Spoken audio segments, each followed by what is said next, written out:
I do not want to be a YouTuber that makes video guides, and it's not because I think guides are bad, it's just that my interests lie with 100% in games and earning achievements, and I think I'm doing a pretty good job of that right now. But I did say in the last video that I would make some sort of guide talking about mods in Warframe, how they work, and trying to figure out the best way to actually build things. So I've decided that I'm just going to cover the mods that we currently have available to us, that being common, uncommon, and rare mods.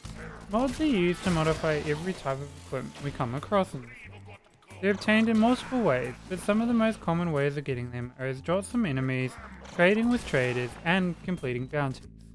Some are even only obtained through rare enemies or bosses. There's roughly 1500 different mods, and you can collect the same mod multiple times. There are a variety of different types of mods, from ones that adjust the ammo count or fire rate of a weapon, to ones that give more health or do more damage, to even ones that apply different elements to the damage they do, or alternatively, protect from those elements being used on you by enemies. Those aren't the only types of mods, but it does cover a large variety of what's available. Every single early game mod starts at a rank of 0, and can be upgraded using a combination of credits and endo, both of which are able to be passively obtained by playing, but also have ways to actively farm them. The amounts that a mod can be upgraded differs from mod to mod, but regardless, each rank adjusts the strength of the mod, whether it be increasing damage, providing more energy, or causing an ability to last for longer. At this point in our playthrough, as I said earlier, we essentially only have access to common, uncommon, and rare mods, but there's multiple higher tier mods that take things to a whole other level. I'll probably leave those for a future video just because we don't really have access to them, but we will eventually get around to that. So let's talk about actually applying the mods to your equipment.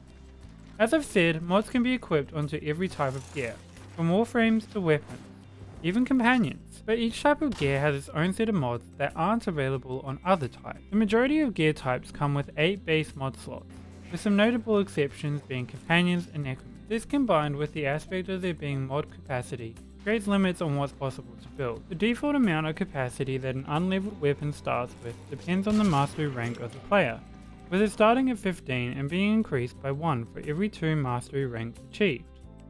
This capacity increases as the weapon is leveled, generally maxing out at 30, but increasing to 40 in some cases. The amount of capacity taken up by any given mod is shown in the top right of the mod.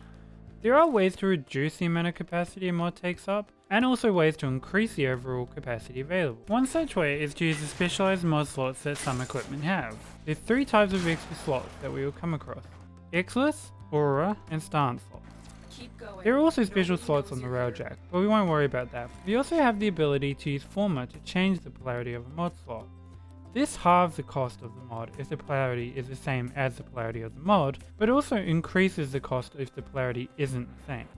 It's important to note that using a Forma resets your weapon back to level 0, which in turn resets the overall capacity of the gear to the minimum capacity it would be at your current mastery rank. Essentially, you'll need to level up the weapon again each time you use a Forma. The final way to adjust the capacity is to double the overall capacity using an Orokin reactor or Orokin catalyst.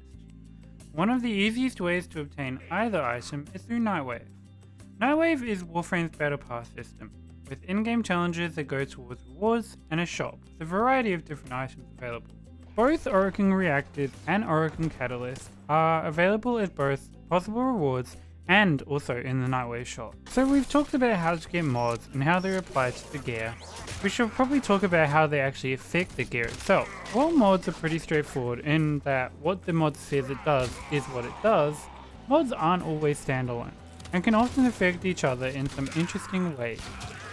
Some mods combine with others to apply different effects.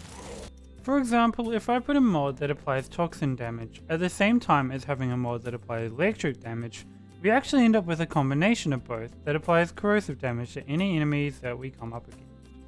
This is actually one of the most useful combinations, by the way, but it isn't the only one that can occur. There are also some weapons that apply those elements by default, so it's worth taking a look to see if a weapon you want to use already applies such an effect.